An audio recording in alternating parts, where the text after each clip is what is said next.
자, 안녕하세요. 황프로입니다. 자, 문자 보내주시는 분들, 제가 휴마시스 신풍제약 영상에서도 설명드렸던 것들이고, 랩지노믹스도 영상으로 설명드렸습니다. 랩지노믹스도 오늘 상승하는 모습들을 보여주면서 높은, 지금 시장이 안 좋은 상황들인데 높은 수익률을 보여주고 있습니다. 지금 위에 번호로 문자 보내주시면은 다음 종목들 안내 드리도록 할 테니까 무료로 종목들을 보내드리고 있으니까 보시고 종목들 받아보시면서 실력이 있는지, 믿음이 가시는지 안 가시는지 그런 것들 한번 판단해 주시기 바랍니다. 자, 현대차 말씀을 드릴 텐데요. 현대차 같은 경우에서 시장 지수가 올라가고 있음에도 불구하고 현대차는 지금 하락하고 있습니다. 자, 지수가 우크라이나 러시아 전쟁 휴전 가능성들이 거론이 되면서, 그리고 미국과 중국의 그 무역 관세 휴전, 약간 이런 물가를 하락시키기 위한 글로벌 정상들의 노력들, 러시아 우크라이나는 이제 좀 전문가들의 견해다라고 하고, 약간 뭐랄까 전문적인 그 실질적으로 가능성들은 조금 낮다라고 보고 있는 상황들인 것 같아요. 러시아랑 우크라이나랑 전쟁을 하는 것들이 뭐 휴전을 할 것이다라는 그런 전망이 뭐 미국에서 얘기를 했다던가 그런 얘기는 아니고 일개 전문가의 그런 견해다라고 보시면 될 것 같습니다. 그럼에도 불구하고 시장의 기대감들을 반영을 시키기에는 충분한 상황들인 것 같습니다. 지금 일단 코스닥하고 코스피는 상승하는 모습들을 보여주고 있는 가운데, 우리 현대차랑 기아차만 지수가 상승을 하고 있는데 현대차랑 기아차만 상승을 하지 못하고 있는 상황들이에요. 외국인 기관 금융투자 뭐 계속 순매수 흐름들을 보여주면서 지수는 올라가고 있는데 현대차랑 기아차는 부진하고 있습니다. 그 요인들에 대해서 우리가 잘 모른다면 왜 주가가 올라가지 않을까? 지수가 다 올라가면서 다른 종목들은 다 올라가는데 왜 현대차랑 기아차만 올라가지 않을까? 다양한 요인들이 있어요.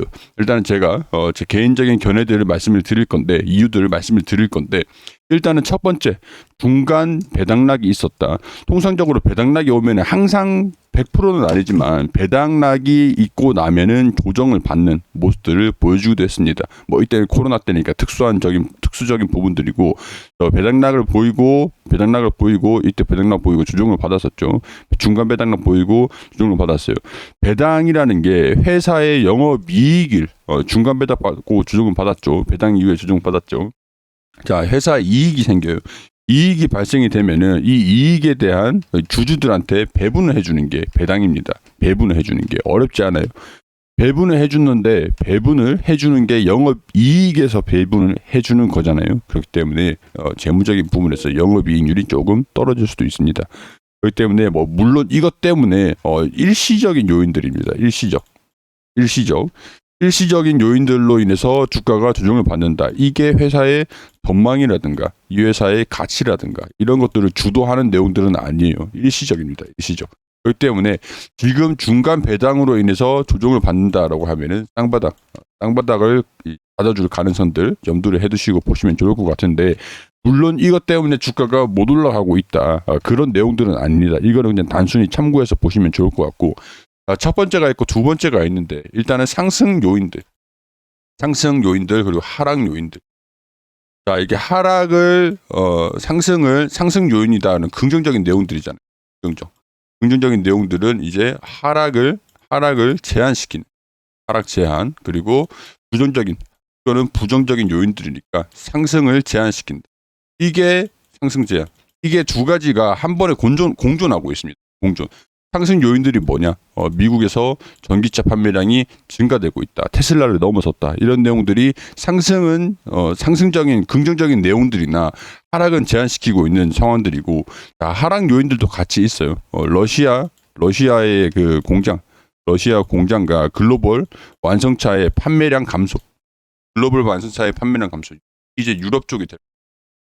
러시아 공장도 지금 전쟁으로 인해서 가동에 차질이 있는 상황들이고, 제재가 좀 있다 보니까 여기로서 자유로운 상황들은 아니다라는 거죠.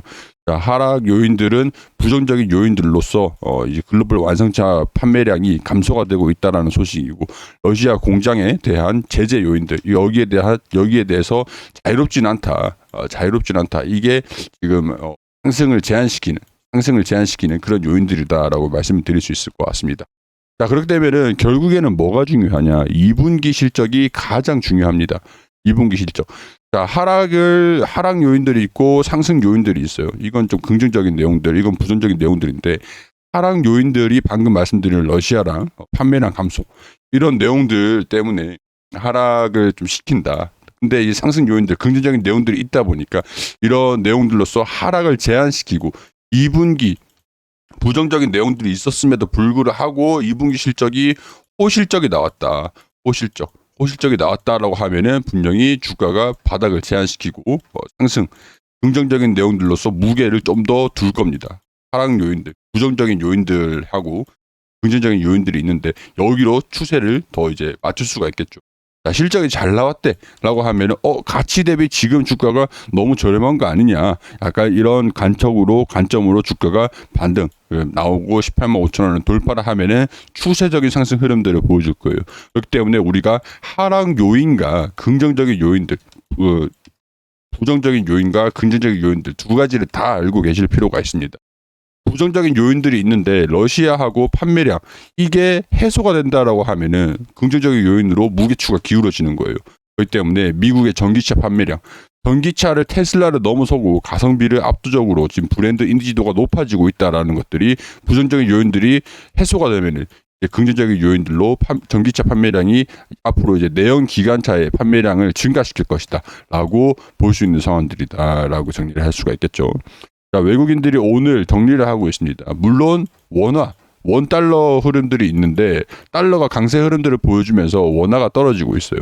자, 그러면 이제 수출이 잘 되고 있다라고 하고 외국에서의 판매가 잘 되고 있다라고 하면은 달러를 벌어들입니다. 그렇기 때문에 긍정적인 요인들로서도 이게 좀 복합적이긴 하기 때문에 부품 같은 경우에서 해외 수입을 하면은 달러가 부정적이고, 대신에 미국에서 수출을 하고 이제 달러를 벌어들이는 거는 달러가 강세 흐름들을 보여주는 게 긍정적이고, 대신 이제 부품이라든가 반도체라든가 필수 이제 소비되는 이제 원자재 같은 경우에서는 수입을 해 와야 되니까 달러 같은 게 올라가는 이런 것들은 다 해지를 다 할 거예요. 해지를 다 할 건데 해지를 다 하게 된다라고 하면은 여기에서 2분기 실적이 어떻게 나오느냐, 이거는 사업부가 굉장히 복잡합니다. 사업부 큰 회사일수록 여러 가지 다방면 현대차가 있고 안에 사업부가 여러 가지가 있어요. 이 사업부에서의 실적들을 전부 다 추정을 하는 게 무리가 있기 때문에 결국에는 2분기 실적을 예측을 하는 데는 제한이 있을 것이고, 대신 이런 내용들은 있어요. 자, 2분기 실적을 주목을 할 것이다. 2분기 실적이 긍정적인 호실적을 발표를 하면은 가치 대비해서 주가 이런 것들이 찾을 거예요. 가치 대비해서 지금 주가가 너무 저렴한 거 아니냐, 이런 관점들이 나와줄 수가 있기 때문에 2분기가 호실적을 발표를 하는 게 중요합니다. 근데 이 2분기에 호실적 발표 전망들도 있으니까 이런 것들 참고하셔서 보시면 좋을 것 같아요. 자, 일단 실적을 먼저 말씀을 드릴게요. 전망치를 보면은 작년 대비해서 매출액이 증가된다 이렇게 보고 있고, 영업이익도 증가될 것으로 보고 있습니다. 분기별로 봤을 때도 1분기 이후에 매출액이 증가, 그리고 영업이익도 증가가 될 거다. 현대, 기아 다 마찬가지입니다. 자, 뉴스를 보면은 반도체난의 6월 차 판매량이 감소가 됐다. 현대차가 4.5% 줄어들었다. 러시아, 중국 봉쇄, 그리고 경기에 대한 우려감, 그런 것들이 복합적으로 반영이 된 내용들이겠죠. 자, 근데 기아차는 유일하게 늘어났다라고 해요. 소폭 늘어났다라고 해요. 소폭. 근데 이런 긍정적인 내용들을 상쇄하는 악재가 있었습니다. 상쇄하는 악재가 뭐냐? 디젤차 배기가스를 조작했다. 이 혐의를 받고 있다. 디젤차 배기가스를 조작했다라고 하면 우리 이전에 폭스바겐, BMW 그런 내용들이 있었잖아요. 이게 타격이 좀 있을 거라고 보고 있기 때문에 완성차 업체들도 그렇고 관련된 이제 밸류 체인의 부품주에서도 조금 영향을 받고 있는 상황들이다라고 할 수 있을 것 같습니다. 자, 근데 긍정적인 내용들이 더 있죠. 저게 좀 크긴 한데, 미국의 전기차 판매량이 241%가 급증을 했다.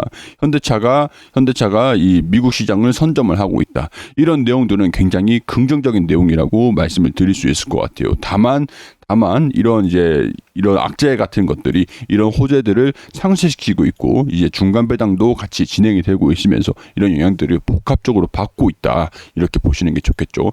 2분기 실적은 긍정적입니다. 자, 2분기 보면은 현대차 매출 32조 원, 영업이익이 2조 거둘 것으로 전망된다. 매출이 작년 2분기보다 7%, 영업이익은 13% 증가된 수치다.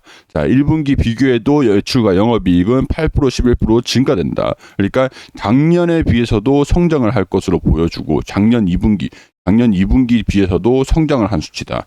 작년 2분기 여기 있죠. 작년 2분기보다 성장을 한 수치일 거고 그리고 1분기 대비해서도 올라간 수치일 거다라고 성장을 이어가고 있다라고 보는 것들이 되겠죠. 시장 호황과 신차 사이클 효과를 동시에 누리고 있는 상황들이다. 다만 타르늄 반도체 수급난이 이어지고 있는데 이거는 중국의 재봉쇄가 복합적으로 작용이 된 요인들이고 유럽에서 러시아 우크라이나 전쟁 여파로 일부 생산 차질이 발생이 됐고 러시아의 제재 이런 것들로 자유롭진 않은 상황들 이런 것들 공장 가동에 자유롭진 않은 상황들입니다. 자, 내용들을 보면 현대, 기아도 마찬가지. 자, 올 2분기 영업이익이 증권사 추정치 2조, 1조 기아가 1조 1천억 원 정도, 7천억 원 정도 추정을 하고 있는 상황들이에요. 합계했을 때 영업이익이 4조 원을 넘어서면서 2분기에 대한 연결 실적으로 기대감들이 역대 최대치를 경신할 가능성들이 높다라고 보고 있기 때문에 이런 것들 대응을 해나가서 이제 주가가 반등하는 것들을 기다려 보실 필요는 있겠죠. 자, 그렇지만 우리가 현대차랑 기아차 지금 시장 상황도 우호적이지 않기 때문에 주가 움직임들을 보면서 나는 이런 분석 내용들이 필요하고 도움이 좀 필요하다라고 하시면은 우리가 무료로 공부방을 운영을 하고 있으니까 다양한 자료들도 올려드리고 이 방 안에서 질문을 주시면 저희가 대답을 다 해드리고 있습니다. 종목들도 무료 종목들 받고 싶다라고 하시면 종목들도 계속 안내 드리고 있으니까 위에 번호로 현대 아니면은 기아 이렇게 보내주세요. 아니면은 숫자 1번만 보내주시고 카톡방 우리 무료방 들어오셔가지고 공부방 안에서 질문을 주시면 저희가 답변을 좀 드릴 수 있도록 하고 주가가 움직이는 거에 보면서 좀 계속 나는 전문가의 견해들 그런 건 의견들을 좀 받고 싶다라고 하시면은 위에 번호로 숫자 1번만 보내주시면은 저희가 도움을 계속 드릴 수 있도록 하겠습니다. 무료로 진행되고 있으니까 오셔가지고 많은 도움 받아 가셨으면 좋겠습니다.